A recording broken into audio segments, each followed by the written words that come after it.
के नेता थे, वह सभी लोग मिल करके इस आंदोलन को बहुत बड़ा आंदोलन बनाने का काम किया और तमाम लोग जेल गए, धरना प्रदर्शन हुआ, दिल्ली में बड़ा कार्यक्रम हुआ था और उसके बाद सामाजिक न्याय आंदोलन की अवधारणा दिन प्रतिदिन बढ़ती गई और उसी का परिणाम रहा कि जब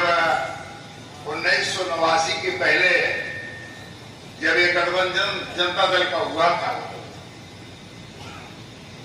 तो उस गठबंधन में एक निर्णय यह भी हुआ था, वह घोषणा पत्र में यह भी शामिल किया गया था कि हम लोग जब सत्ता में आएंगे तो सामाजिक न्याय का जो मंडल कमीशन की रिपोर्ट जो रद्दी की टोकरी में चली गई थी, उस रिपोर्ट को हम लोग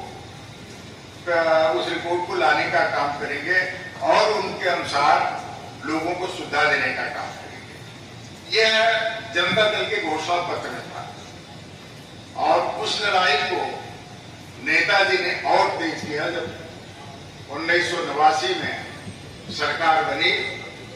तो उसमें तमाम शोषित विचारधारा के लोग, लालू प्रसाद यादव, रामविलास जी, शरद यादव जी, नेताजी सबसे बड़े नेता थे और तमाम देश के नेताओं के दबाव में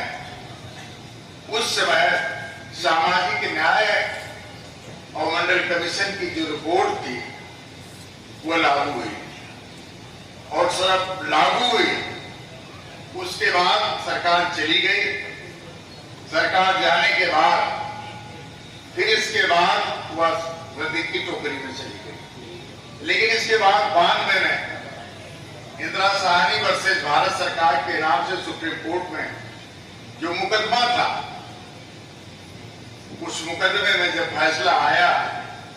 कि नहीं, जो मंडल कमीशन ने जो रिपोर्ट दिया है वो रिपोर्ट सही है और इस रिपोर्ट को लागू करना ये नितांत आवश्यक है और उसके बाद वह रिपोर्ट लागू करने का काम हुआ था। आज की जो परिस्थितियां हैं उन परिस्थितियों में